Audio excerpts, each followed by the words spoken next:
গত নির্বাচনে পঞ্চায়েত নির্বাচনে সময় যে আপনার চ্যানেলের মাধ্যমে যে কালা পলিথিনের যে কেলেঙ্কারি এবং 2 নম্বরই টাকার বিনিময়ে কিছু ক্যান্ডিডেট নির্বাচন করেছিলেন, সেই কারণে আজকে আমাদের এই কালা পলিথিনের সমস্যার কারণে আজকে আমি এই ব্লক পঞ্চায়েতে কংগ্রেস ভোট করতে পারি নাই। কারণ ওই কালা পলিথিনের বিনিময়ে যারা টিকিট পেয়েছে ওরা আজকে কংগ্রেসের বিরোধিতা করে বিজেপিকে সমর্থন করেছে।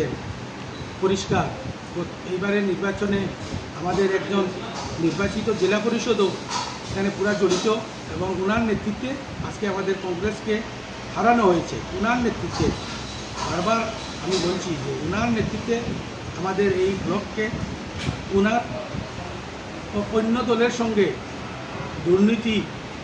দুর্নীতি করার অনেক প্রমাণ আছে। আমরা আগামী দিনে কোথায় কী করেছে আপনারা দেখতে পারবেন, আমি ওর প্রমাণ আছে আমার কাছে।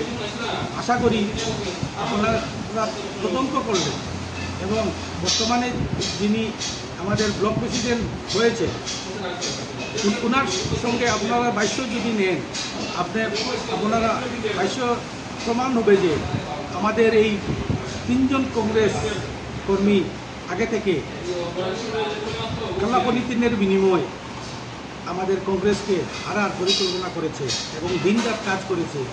এই কারণে আমাদের এই ব্লক পঞ্চায়েত আমাদের 9 জন কংগ্রেস থাকা সত্ত্বেও এবং 2 জন নির্দল আমাদের কংগ্রেসকে সমর্থন করেছে, তারপরেও আমাদের হারের মুখ দেখতে হচ্ছে। দুর্ভাগ্য, এরকম কংগ্রেস আমাদের বদরপুরে যদি থাকে আগামী দিনে আমাদের কংগ্রেসের অন্ধকার হবে। নির্দলের 3 জনের মধ্যে 2 জন আমাদের কংগ্রেসকে সমর্থন করেছে এবং আমাদেরকে সাহায্য করেছেন। তো দলীয় স্তরে আপনি কি নালিশ জানাবেন? হ্যাঁ, এটা আমি দলীয় স্তরে আমাদের কংগ্রেসের বিভিন্ন স্তরের ইনকোয়ারি হবে, এই ইনকোয়ারিকে আমি সাহায্য করব। আপনি যে বলেছেন একজন জেলা পরিষদ কংগ্রেসের একজন জেলা পরিষদ জড়িত রয়েছেন, তো কোন জেলা পরিষদ বা ওই জেলা পরিষদ বিজেপির সঙ্গে আগে নির্বাচনের পূর্বে কোনো যোগাযোগ আছে কিনা? হ্যাঁ, পূর্বে আছেন মোস্তাক আহমদ জেলা পরিষদ। উনি আগে থেকে বিজেপির সঙ্গে বিভিন্ন লাইনে জড়িত আছেন এবং কেলেঙ্কারি এবং ওই যে কালা পলিথিনের মূল মাস্টার মাইন্ড উনি এই কালা পলিথিনের বিনিময় এই বদরপুর ব্লককে বিজেপির হাতে তুলে দিয়েছে। আশা করি এগুলো আমাদের সম্মুখে পরিষ্কার আসবে, আপনারা দেখতে পাবেন। আচ্ছা, টাকার বিনিময়ে যে বিজেপি ঘনিষ্ঠদের প্রার্থী করা হয়েছে, এটার জন্য দায়ী কে? জেলা কংগ্রেস না প্রদেশ কংগ্রেস? আপনি কার উপরে দোষারোপ করবেন? ওই যে টাকার বিনিময়ে যারা আছে সব কংগ্রেস আমি দোষারোপ করবো না। কিছু কংগ্রেসের দালাল আছে, ওই কিছু দালালের কারণে আমাদের কংগ্রেসের এই অবস্থা হচ্ছে।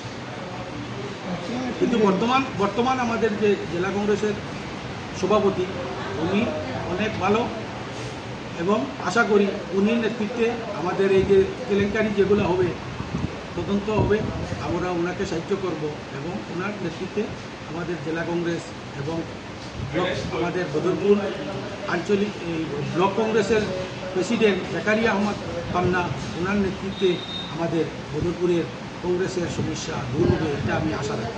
ব্লক চত্বরে একটা কথা শোনা যাচ্ছে, বুটিং শেষে একজন আপনারই কংগ্রেস দলের এক সদস্যা বুটিং শেষে নবনির্বাচিত সভাপতির কানে কানে এসে বলছেন ওইসেনি। ওটা আমিও দেখেছি। উনি হলেন উমরপুর জিপির আঞ্চলিকের সদস্যা জুমা বেগম। উনি আপনারা যে দেখেছেন আমিও সেই দেখেছি, এটা সত্যি। আমরা শুনেছি, দেখেছি। ঠিক আছে, ধন্যবাদ।